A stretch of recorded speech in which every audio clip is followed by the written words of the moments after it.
Welcome, everybody, to Football Discussion Daily. It is the 30th of January, 2026. My name is Joe. I'm here with co host EGO.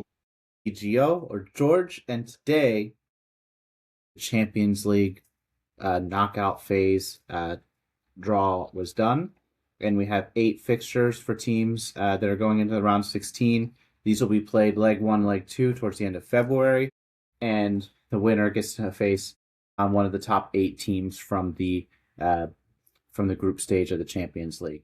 Those matches are Dortmund versus Atalanta, Benfica versus Madrid, Karabakh versus Newcastle, Atleti versus Club Bruges, Bodo Glimt versus Inter, Olympiacos versus Leverkusen, Galatasaray versus Juventus, and Monaco versus Paris Saint-Germain. There's a couple interesting ties here. I'll throw it off to George and just ask you, George, if they're all on the same time, which they're not, which game would you pick? What do you think is the most exciting for a neutral fan? For me, I think the most interesting one would be Monaco playing against PSG, because these are very they are rivals when it comes to the French Ligue 1. Monaco is not a pushover, even though they haven't achieved the success PSG has achieved in the Champions League. At least PSG has won the Champions League once, which was last season. Monaco came very close. That was 2004 when they lost to FC Porto in the final. So they've come so close. Unfortunately, they couldn't win it. But I believe, being that they are both French teams, when games like that comes up, you can't write off the order. I believe a PSG would prefer to play a club from another league than playing a club that plays in the same league with them. That also applies to most English teams. They always prefer to play other teams from other leagues. So it's going to be a very, very tough match. That is the match for me. I'm going to really pay serious attention to. Yeah. George, actually, I think Monaco also was very good I think it was 2016-17. I remember they had some young players, some 17 or 18-year-olds score 2 goals against Manchester City, and they had some guy named Fabinho and Falcao, and that 17-year-old was named Mbappe. I wonder whatever happened to him. That team did Yeah. very well. They ran into, I think it was Juventus they lost to, who ended up losing the final to Barca. Was it that? No, to Real Madrid, maybe? To Real Madrid. Yeah. Yeah, Real I think Madrid. that yeah, I think it was the 16-17 Juventus they lost to. But that was also a fantastic team, had a lot of players you recognize, and a very fantastic team. So hopefully this Monaco team always has a lot of talented teams coming through.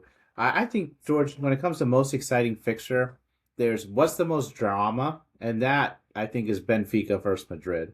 Because Madrid wouldn't even be here if it weren't for that last minute goalie goal. I think Benfica realized in extra time they needed an extra goal, and that goal somehow knocked Madrid down to slot 9, which means they're in the spot.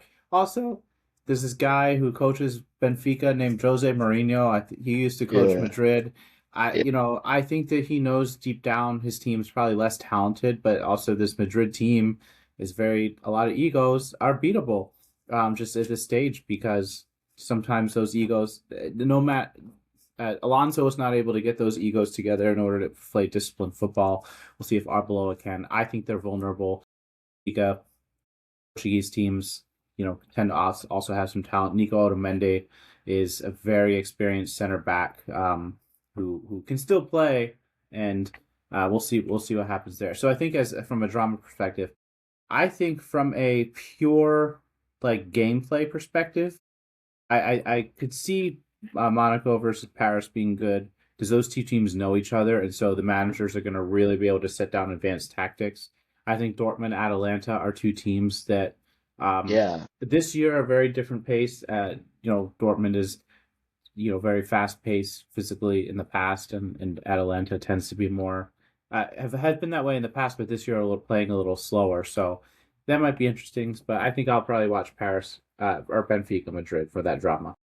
Yeah. For Benfica Madrid, it's going to be a very interesting game, considering the fact that Jose Mourinho has coached Real Madrid before, and then the funny thing there is that he was once the coach of the current coach of Real Madrid, Alvaro Abiola. Remember, he was the coach of Real Madrid when Abiola was playing there, I think 2017. Mourinho going back to Madrid, although the first leg will be played in Portugal, then the second leg will be in Madrid. So it's more like Mourinho going back to his former club. That's going to be an interesting game, and I'm sure Mourinho would do everything possible to see if he can really cause an upset in that game. And He's you not can't write shy. off Mourinho. When it comes to games like this, Mourinho is a genius. You can't write him off. I He- know. I'll say this: Mourinho was a genius in games like this. I think the jury's still out on whether he still is a genius. I think there's moments of genius in Mourinho, but a lot of that genius, the game has sped up to him.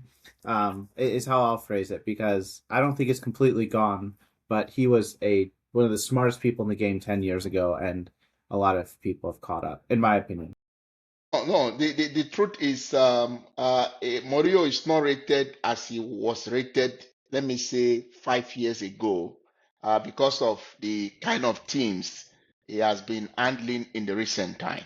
So, Yep. but the reality is, there's a way he motivates his players to go all out and fight whenever they are on the pitch. Because if you look at the last game they played against Real Madrid, it was as a result of that kind of way Mourinho motivates his player. That was what made them to get to this stage, because they lost most of their games before Mourinho came, and then came and transformed the whole situation for them, and they were able to get to this stage. Even when the game was 3-2, Mourinho knew they needed one more goal. That was why he instructed the goalkeeper to go and join the team when they were trying to play the last free kick of the game. It's And smart. before you knew it, the guy scored the header, and it was something very dramatic and something that created a lot of news all over the world. So that's one thing I love about Mourinho. He's a man that loves to win. He loves to George, win. it was a funny stat. You know what the last time before Benfica played Madrid before this past week is?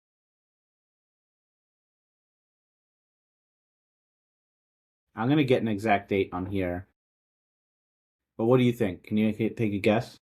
Of what? The last time Benfica played Madrid in their entire history. The last time Benfica played Madrid, Before last week, yeah. before last week. Oh, I don't think I can remember that now.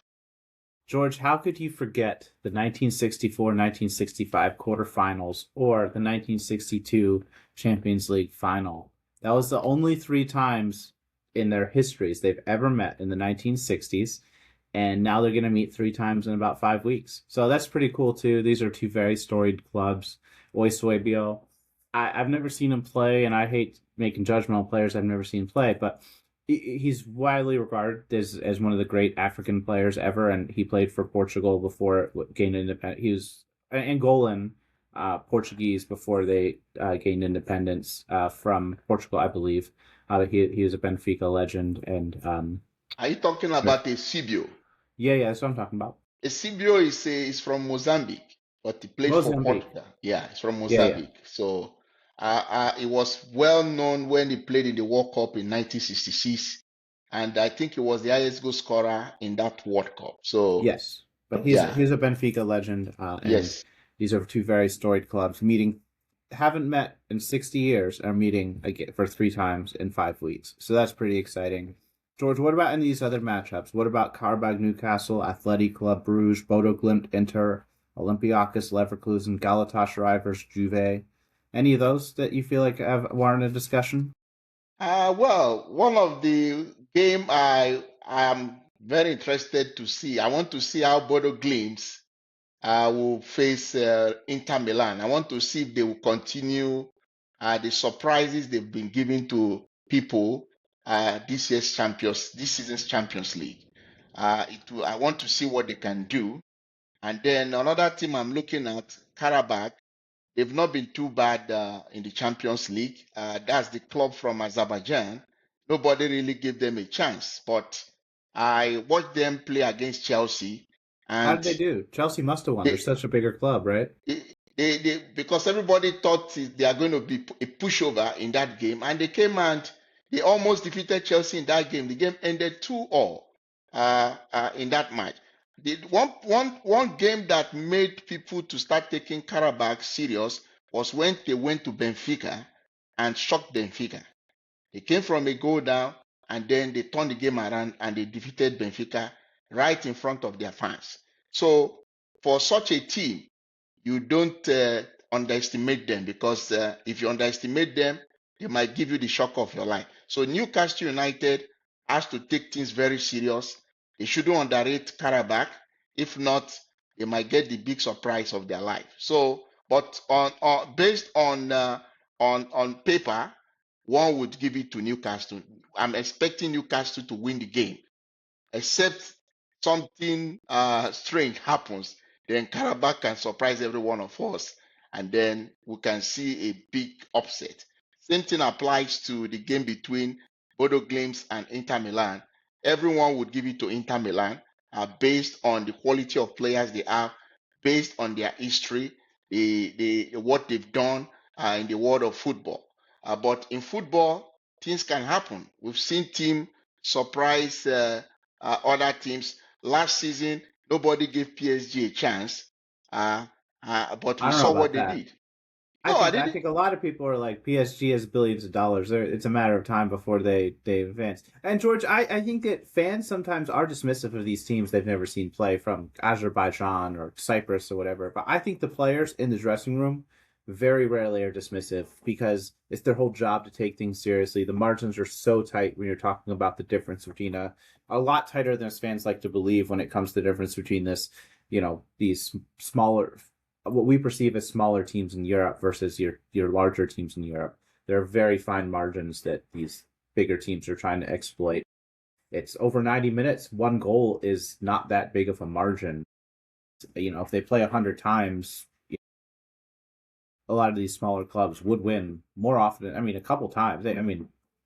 20, 30 times against some of these bigger clubs. It's not, and I feel like the top higher clubs, like the Arsenal and Bayern might be the best clubs in Europe, let's say, are probably lower, like relative to other clubs in Europe, relative to the 2015 Barca's, the 2015 Madrids. I feel like those clubs were elevated a lot higher. I even think Man City and Liverpool of 5 years ago, of the 2018-19 season, were probably better relative to your good and average clubs in England and across Europe than your elite teams this year. And I think that'll lead to more upsets, more variance, which is exciting for neutral fans. Across the board, we'll get to see some fresh faces, is what I predict. Yeah. So if you had to predict the game between Dortmund and Atlanta, who do you think should go through? Who do I think will go through? I think that'll be Atalanta.